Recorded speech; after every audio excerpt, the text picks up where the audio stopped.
Even though it may be hard to imagine, that stranger in the booth next to you at a restaurant, or your boyfriend or your dad, could possibly be a serial killer. Serial killers lead very normal lives.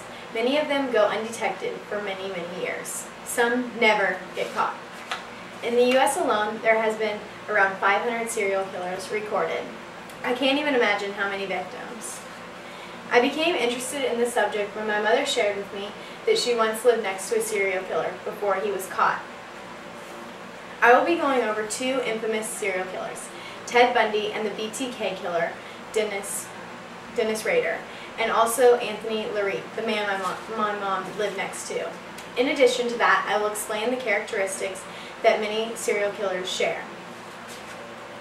On the afternoon of January 15, 1974, Charlie Otero walked into his home after school to find his family murdered. Dennis Rader would later be identified as the killer. Growing up in Kansas, you always hear about the BTK killer, and that's who Dennis was. He was from Wichita, Kansas, and first started killing in 1974. His first victims were the Otero family.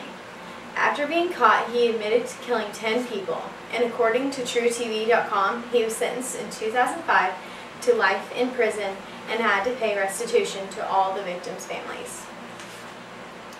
And today, Dennis Rader, also known as the BTK killer, is one of the most infamous serial killers in America. Moving on to another Kansas killer. When my mom was 19 years old and living in Topeka, Kansas, she lived next door to a man named Anthony LaRue. He would later be identified as a serial killer. At the time that she lived next to him, he had just committed his last crime and was hiding out in Topeka. After killing 24 women, Anthony was finally caught in 1980. LaRue later claimed to have killed and raped 30 women total. My mother lived next to him the year he killed his last victim, Mary Fleming. There is a book written about her entitled She Had No Enemies. Her brother Dennis wrote this about her and his sufferings and forgiving the killer that killed her.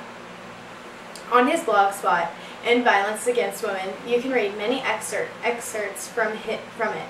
In 2005, to his relief and many other families' relief, Anthony was executed on November 29th. Anthony may not be a household name, but Ted Bundy sure is. Ted Bundy was born on November 24th, 1946, to his unwed mother, Louise. Growing up, Ted was made to believe that his grandparents were his parents, and Louise was his sister. After being socially awkward throughout his school years, Ted fell in love with a woman, and in 1968, she broke up with him and he was left heartbroken. In the picture shown on this computer screen is Ted Bundy. As you can see, he's a very attractive man, and it would be easy for you to be lured into him, as many other women were. After the woman he loved broke up with him, he was left heartbroken and began his crazed life. He would find women that looked like her, skinny, white, with long hair, parted straight down the center, and kill them. About.com reported that after being put in custody twice, Ted escaped both times. But in 1978, he was arrested one last time. He admitted to killing 50 women, and in 1989, Ted met his death by electrocution. All serial killers have similar characteristics. 90% of them are white males. They usually are very intelligent, just like in the cases of Ted Bundy and Dennis Rader. Fun fact, 60% of them wet their bed until they are 12 years old. Many come from unstable families, and they often hate their parents.